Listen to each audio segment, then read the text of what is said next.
گناہوں سے مجھ کو بچایا الہی، بری عادتیں بھی چھڑایا الہی، بری عادتیں بھی چھڑایا الہی۔ ایک بار اللہ کے ولی حضرت سیدنا ابراہیم بن ادہم رحمت اللہ علیہ کی خدمت سراپا عظمت میں ایک شخص حاضر ہوا اور عرض کی، حضرت گناہ مجھ سے بہت ہوتے ہیں،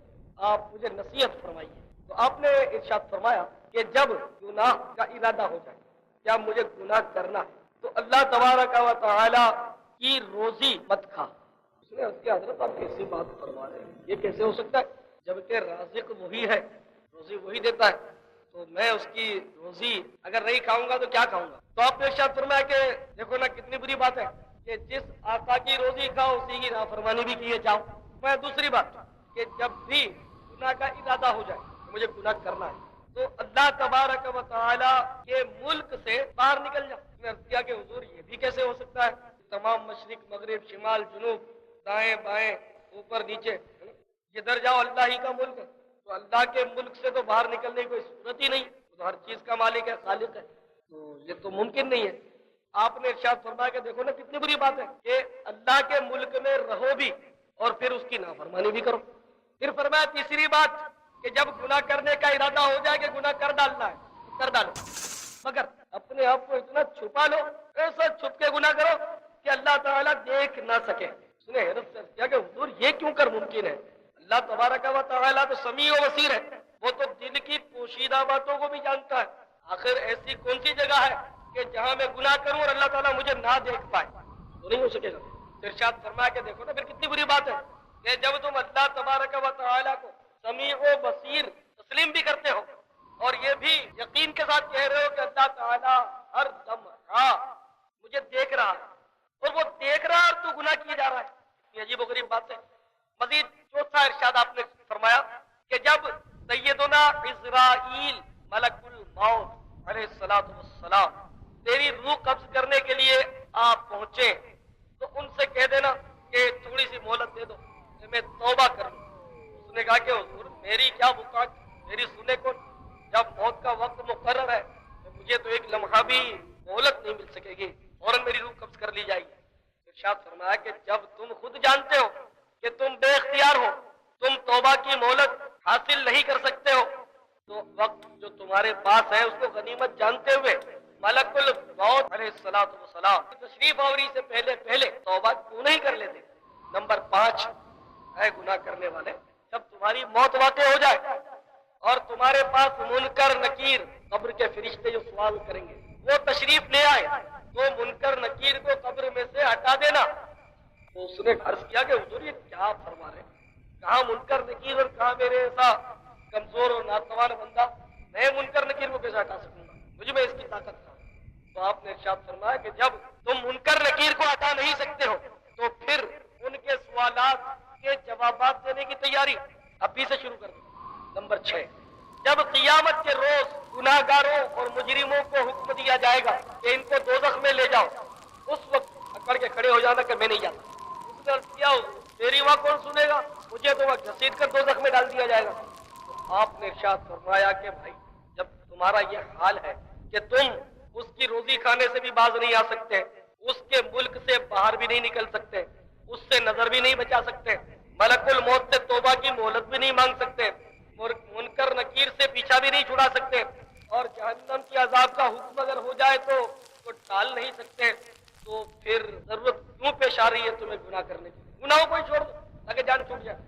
تو اس شخص پر اللہ کے اس ولی سیدنا ابراہیم بن ادم رحمت اللہ علیہ کی عارفانہ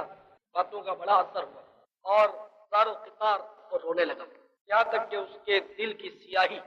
دور ہو گئی، اور اسی وقت اس نے اپنے گناہوں سے سچی پکی توبہ کر لی اور مرتے دم تک توبہ پر قائم رہا۔ میرے میٹھے میٹھے اور پیارے پیارے سائیں بھائی، اب کاش یہ احساس ہمارے اندر جم جائے گناہ کرتے وقت کہ اللہ تبارک و تعالیٰ ہمیں دیکھ رہا ہے، بغداد معلیٰ میں ایک بدمعاش نے ایک عورت کو پکڑ لیا اور وہ چھری نکال لی، تو لوگ دور دور سے تماشا دیکھ رہے تھے، کسی ہمت نہیں پڑی تھی کہ وہ اس عورت کو اس بدمعاش کے چنگل سے آزاد کرائے کہ اتنے میں ایک بزرگ صورت شخص وہاں سے گزرے اور فوراً اس بدمعاش کی طرف پہنچ گئے اور اس بدمعاش کے کان میں کچھ کہا، نتیجتاً اس بدمعاش پر ایک دم لرزہ طاری ہو گیا اور وہ بے ہوش ہو کر گر پڑا، اس کا خنجر ہاتھ سے چھوٹ گیا اور وہ عورت جو تھی وہ بھاگ نکلی۔ لوگ سب حیران ہوئے، یہ آنن فنن کیا ہو گیا؟ جب اس شخص کو ہوش آیا تو لوگوں نے پوچھا کہ آخر تم کو یہ کیا ہو گیا کہ اچانک تم بے ہوش ہو گئے؟ اس نے بولا کہ پہلے یہ بتاؤ کہ یہ شخص کون تھا جس نے مجھے کان میں کہا؟ تو کسی نے بتایا کہ یہ تو اپنے دور کے زمانے کے ولی حضرت بشر حافی تھے رضی اللہ تعالیٰ۔ اچھا یہ تھے؟ زبان میں اثر ان کی، انہوں نے میرے کان میں کہا کہ تیرے اس فعل کو خدا دیکھ رہا ہے اور بس مجھ پر بجلی گری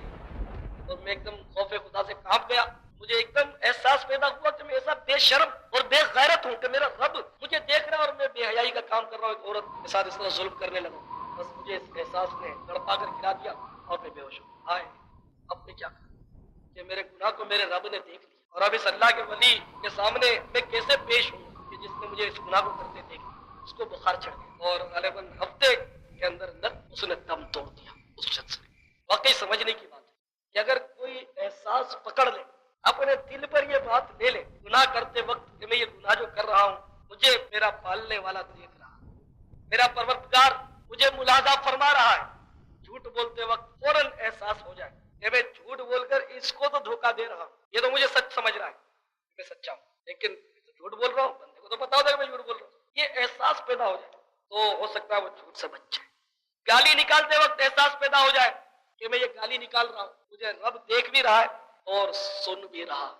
تاکہ سنتے ہوئے گالی اگر اس کو احساس ہو جائے وہ گالی سے باز آ جائے۔ میں بدنگاہی کر رہا ہوں، اس کو نہیں پتا کہ میں بدنگاہی کر رہا ہوں، جس کے ساتھ بدنگاہی کر رہا ہوں اس کو نہیں پتا، لوگوں کو بھی کیا پتا، لیکن رب تو میرے دل کے حالات کو جانتا ہے۔ یہ میں کیسا بے غیرت ہوں، یہ میرا اللہ مجھے دیکھ رہا ہے اور میں یہ بے حیائی کا کام کر رہا ہوں، بے شرمی کا کام کر رہا ہوں، تو دیکھ رہا ہے۔ اور کل اگر اس نے قیامت کے روز پوچھا تو میرے پاس کیا جواب، اور میں کس طرح اپنے آپ کو اس کے قہر و غضب سے بچا سکوں گا؟ یہ پتا ہوتا ہے کہ وہ دیکھ رہا ہے اور میں یہ گناہ کر رہا ہوں۔ میرے پیارے پیارے صحیح بھائی، اس بات کو اس طرح سمجھنے کی کوشش کریں، کیونکہ ہم لوگ جو ہے نا نفسیاتی اثر زیادہ قبول کرتے ہیں، اور چونکہ اللہ تعالیٰ ہمیں نظر نہیں آتا تو ہم اس سے اپنے اندر ڈر کم پاتے، ورنہ بظاہر لوگوں سے بڑا ہم کو ڈر لگتا ہے۔ مثلا سگریٹ مزے سے پی رہے اور ہماری مسجد کے امام صاحب سامنے سے گزرتے ہیں تو فوراً سگریٹ چھپا لیتے، کسی پیر صاحب کے پاس جاتے وہ رومال نکالا یا ٹوپی نکالی سر پہ اوڑھ لیتے، آواز اونچی نہیں نکلتی پیر صاحب کے آگے، اور فوراً ہاتھ جوڑ کے کہتے ہیں بات بات کر کے حضور آپ کے سامنے میں کیسے جھوٹ بولوں۔ یعنی یہ بھی ایک بڑا عجیب بات ہے کہ اللہ دیکھ رہا ہے، اللہ دیکھ رہا ہے، اللہ کے دیکھتے جھوٹ بولنا گوارا ہے، اللہ کے سنتے گالی دینا گوارا ہے، اللہ کے دیکھتے ظلم کرنا گوارا ہے، بے حیائی کرنا گوارا ہے، حرام روزی کمانا گوارا ہے، رشوت و سود کا لین دین کرنا گوارا ہے،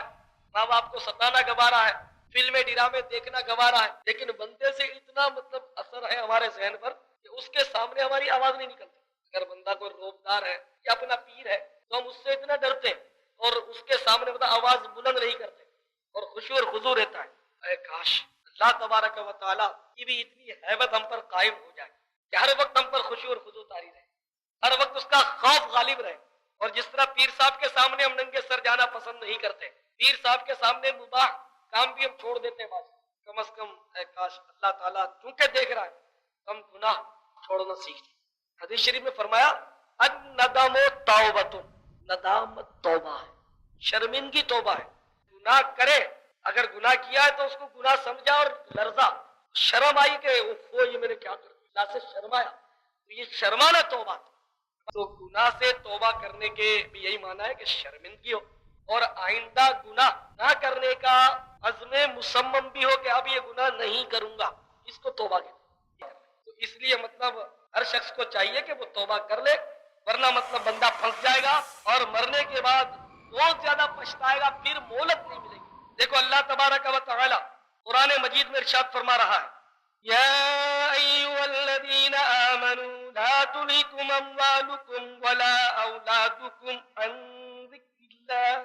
ومن یفعل ذلک فأولئك هم الخاسرون. ترجمہ کنز الایمان. اے ایمان والو، تمہارے مال نہ تمہاری اولاد کوئی چیز تمہیں اللہ عز و جل کے ذکر سے غافل نہ کرے، اور جو ایسا کرے تو وہی لوگ نقصان میں رہے. وَأَنفِقُوا مِمَّا رَزَقْنَاكُم مِّن قَبْلِ أَن يَأْتِيَ أَحَدَكُمُ الْمَوْتُ فيقول رب لولا أخرتني إلى أجل قريب فأصدق وأكن من الصالحين. اور ہمارے دیے میں سے کچھ ہماری راہ میں خرچ کرو قبل اس کے کہ تم میں کسی کو موت آئے پھر کہنے لگے اے میرے رب عز و جل، تو نے مجھے تھوڑی مدت تک کیوں مہلت نہ دی کہ میں صدقہ دیتا اور نیکوں میں ہوتا. اللہ تعالیٰ ہمیں ایسی توبۃ النصوح باقی رہنے والی توبہ نصیب. گناہوں سے مجھ کو بچایا الہی، بری عادتیں بھی چھڑایا الہی،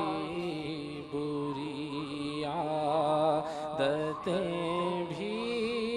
چھوڑا